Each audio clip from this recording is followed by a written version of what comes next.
Today is a race day vlog.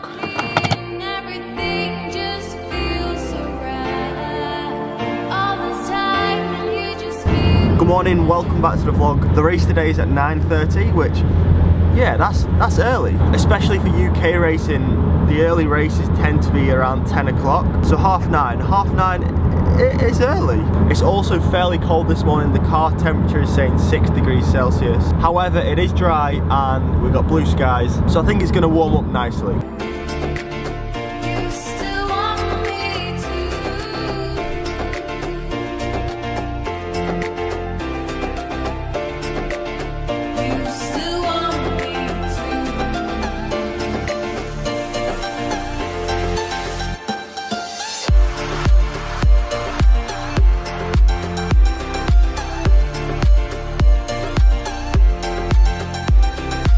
I've got my kit on underneath, but it's that cold this morning. I'm gonna go and warm up in this hoodie. I'm just doing a quick lap around the course before I start my warm up. So we're on Enquiries race circuit. Look, there's the horse racing circuit. This is the motor racing circuit.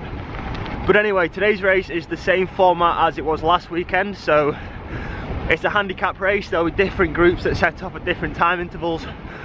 Again, I'm in the last group. And yeah, I'm looking forward to it. It should be good fun.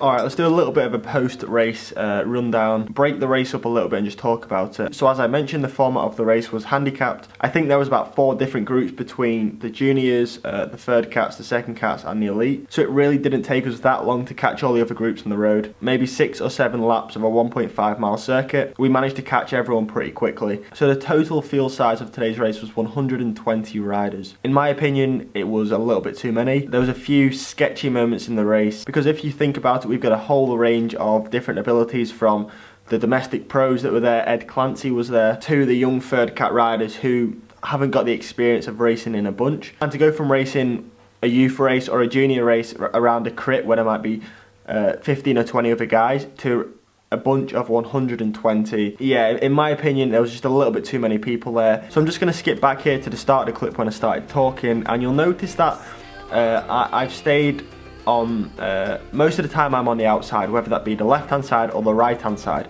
Now this isn't ideal from the perspective of saving energy, because you know you're not drafting other riders. However, like I said, because the field size was massive, it was probably the safest place to be. You've got an exit route to the left, and it also gives you the opportunity to be able to move up the bunch, which you found you were having to do a lot of, again, because of the size of the bunch. So towards the end of the race, probably about 4/5 of the way through, a breakaway of 12 riders went. This included Olympic gold medalist Ed Clancy and also John Mould, who is a crit racing specialist. Ed Clancy actually ended up being the eventual winner of the race. So because there was a breakaway of about 12, we were racing for 13th place. The bunch was racing for 13th place. Now I just want to do a little bit of an analysis of my last lap and talk about where I went wrong and the mistakes I made. So I think I came in about 5th from the bunch, which, to be honest with you, I was fairly happy about. Sprinting isn't my forte, but it just shows that the sprint work that I have been putting in over the winter is paying off. So the finish line was about 150 meters after the last corner. It wasn't a real sharp corner, but you still had to be in position before you got to the corner. So a few laps to go, I found myself drifting back into the bunch. This meant I had to do a lot of work on the last lap to move myself back up to the front of the group if I had any chance in taking the bunch sprint. So I'm just going to start playing here, and this is where I wasted a lot of energy. So you can see I'm moving up on the left hand side of the group here.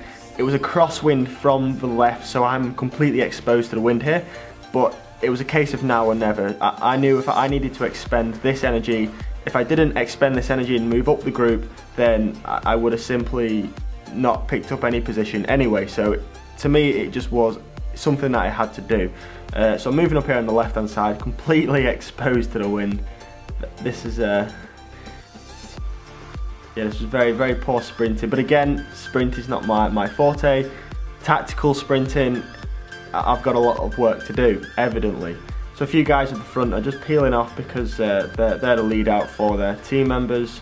We've got a rider here just nipping through the middle, so I half decide, let's jump on this guy's wheel. This is the last corner that I was talking about, so as you can see, it's not a real tight corner, but you've still got to be in decent position, and yes, it was simply a case of a sprint to the end. The sprint itself I was very happy with. The legs felt good in the sprint. No one came around me, which again I was happy about, but yeah, just my positioning. Had I been better positioned a couple of laps to go, I would have maybe been able to sit in the wheels 4 or 5 back, up into that last corner. I wouldn't have been burning my matches going up the left-hand side in that last straight. You don't want to do that. You want to be saving as much energy as you can in that last final lap. So yeah, it's always good to take the positives and the negatives. That way we can work on our weaknesses and improve for the next one. So to conclude, the race winner was Ed Clancy. I picked up 16th in a field of 120 on a flat, essentially crit circuit. Let me know if you enjoyed these little race breakdowns. Yeah, I enjoy going over the footage, seeing what I did well and also seeing where I went wrong.